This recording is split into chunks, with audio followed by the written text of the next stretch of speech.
Показвам ви любимото кътче на всички електротехници, но и не само. Сега вече може да разберете жена ви как се чувства пред рафта с гримове. Иска ви се да имате от всичко. Ето тези мини клещи резачки са подходящи за по-прецизни задачи и са със странично рязане, като могат да режат мек тел до 1,6 мм или средно твърда жица до 1 мм.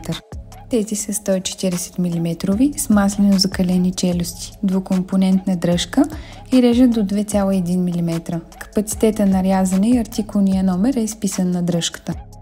Тези са странични за универсална употреба. Режат мека тел до 3 мм и твърда до 1,5 мм. Тези са плоски и стават както за захващане, така и за рязане на твърда тел до 2,2 мм. Остриетата са грапави и имат гумирана дръжка за здрав захват. Тези са 160 мм и режат твърда тел до 1,6 мм. Ето и едни много здрави комбинирани клещи. Те са с назъбени челюсти и могат да режат твърда тел до 3 мм. Имат и приспособление за щифтово кримпване под шарнира. А тези са подходящи за оголване на кабели с различна дебелина до 5 мм, като могат да обработват и многожилни кабели с пластмасова или гумена изолация. Това са клещи резачки с странично заострени челюсти и са подходящи за всякакъв вид тел от 2,2 до 3,8 мм. Тези са предназначени за рязане на медни и алуминиеви кабели до 20 мм, но не са подходящи за стоманена тел и твърдо изтеглени медни проводници.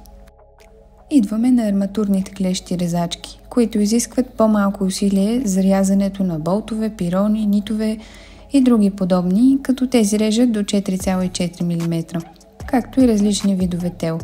Всички клещи резачки на марката Knipex удовлетворяват изискванията на международния стандарт за якост и издръжливост. А ето тези с отваряща се пружина и са идеални за рязане на твърда тел, както и стоманено въже до 4 мм. Могат да режат и меден многожилен кабел до 7 мм. Също имат и удобен зъб за заключване. Тези са челно заострени, което ги прави удобни не само за рязане на различни видове тел до 4 мм, но и за усукване.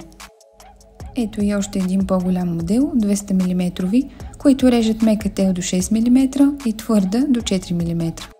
А това са прави зегер клещи за поставяне на шайби в отвори от 8 до 140 мм. Самият обхват на клещите е от 12 до 25 мм. Тези са с капацитет от 19 до 60 мм, а най-големия модел са от 40 до 100 мм, като всички модели имат немски индустриален стандарт за качество.